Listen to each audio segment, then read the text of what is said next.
You're watching Invest Africa, and we're talking about Africa's mega cities and what they might look like. Still with me in the studio is Nontokozo Hadebe, Group Strategy Policy Coordinator for the City of Johannesburg, and we've got also Andile SKHOSANA, Director for Government Advisory Service at KPMG, and Hugh, Frazer, Architect from Paragon Group. And from Lagos, we've got David Frey, Managing Director at South Energyx, and they are the developers of Eco Atlantic. David, let me begin with you. Now, of course, if you're going to get private money involved in these projects, necessarily you must talk about return, you must talk about sustainability, because that money needs to go back from where it has come from. While at the same time, of course, you must price it right, because you don't want to be accused of fleecing the citizens of Lagos. How has it worked for you guys in terms of return on investment?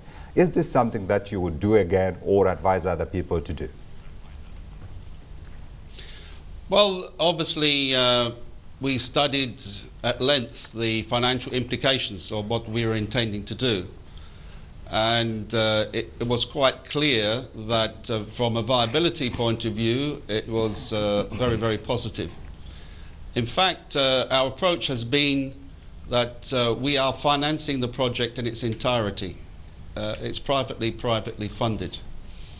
And we've received loans from local banks in the early days, but also funding from overseas agency. And so far, we are well on track with our financial model. We are attracting a lot of interest in terms of sales. Mm-hmm. In fact, the sales of phase one have already gone to the extent that we have very few plots remaining for sale. And there is a considerable interest locally in Lagos and Nigeria for the project, as well as some interest from overseas, with overseas investors. Yeah. What timeframes are you working with, David? Sorry? What are your timeframes? When do you see completion? When do you see the start of return on investment for you? Yeah, well, the marine phase, as we call it, which is the sand filling and the construction of the seawall, is due for completion by 2016, or the end of 2016.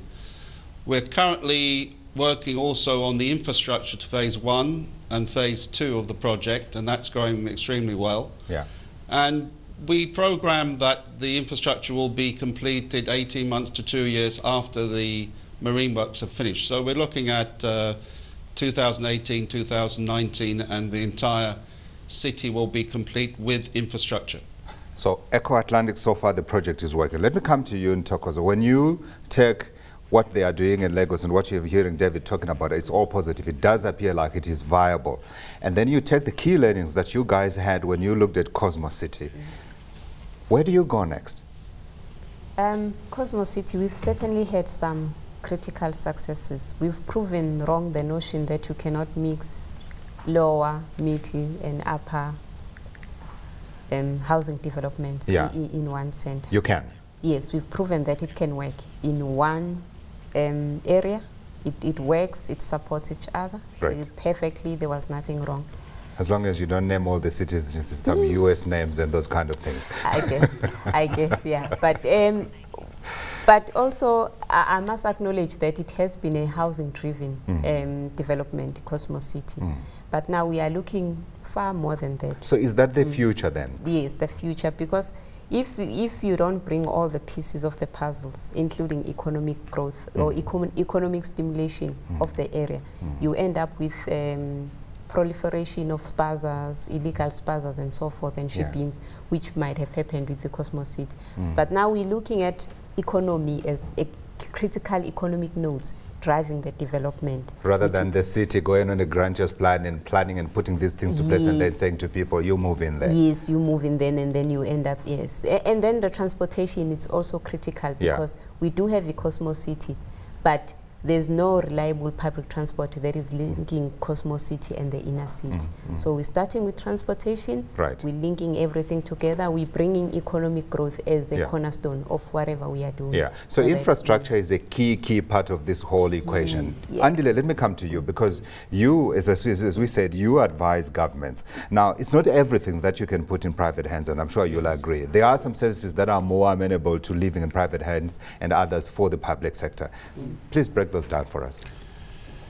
Well, I wouldn't argue. I wouldn't say that there's services that are better in private hands or in public hands, but I would say that the public, especially the public sector, needs to be much more aware and careful in how it privatizes certain businesses. Should they?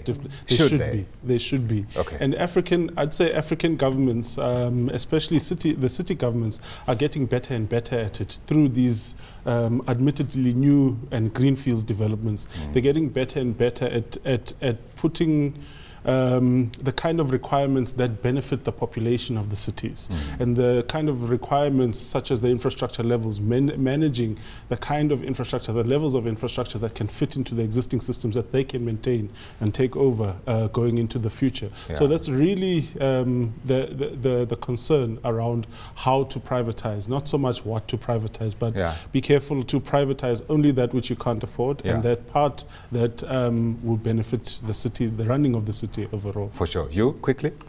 I think that the time has passed that authorities, whether it's on local level or national level, can't be expected to provide from scratch new everything. But I don't think we want them to actually, because where we have trusted them to do so, they have failed. But I think, yes, I would agree. But they have a very strong role in transport and services. And in Johannesburg, it would be great if the city had an urban think tank where they actually tried to model what we think is going to happen in the future. Nontokozo, I'm hoping you're listening. We can we need to look beyond the borders of Africa. I mean, South America as well has achieved some fantastic successes, specifically Curitiba in Brazil, Bogota in Colombia, Sao Paulo. These are all dangerous cities. I mean, people we think about them the way other people think about Johannesburg. And I've traveled in all three of those cities, and they're fantastic. And there's one thing that unites them: transport. Andile, you want to quickly? But what I want to say is that what is always underplayed in our African cities in general, especially the one we're living in, is the power of regeneration. And the brownfields development, I feel, are going to be much more important. How do we develop within the footprint of the settlements that we have now? And how do we make them better and accommodate twice, thrice, 4 times more people that we need to that will need to accommodate? I don't need to remind everybody that Africa's got the youngest population in the world. Quickly? Yes. No, I just wanted to touch on what Hugh was saying about the urban think tank of predetermining what Joburg would look like. Yeah, sure. Definitely, it's just that we don't have time. But if we really go through the Joburg 2040, there was really the urban thinking transferred definitely to that strategy, our Joburg 2040 strategy. But in terms of privatization, we are not privatized as City of Johannesburg, City Powers and Joburg Waters, but we've seen pockets of excellence with the model that we've introduced of municipal-owned entities. We've got the highest standards of water quality. We even have blue drop status because of the specialization that we've benefited from, not privatization, but separating policy regulation from service delivery. Pockets of excellence. Unfortunately, we've run out of time because I see my guests have got many other points that they wanted to make to contribute to this very important debate about what the future of African cities might potentially hold and how we're likely to see in the future mega cities developing out of the continent. So thank you to my guests, and from me, Godfrey Matizwa, thank you and goodbye.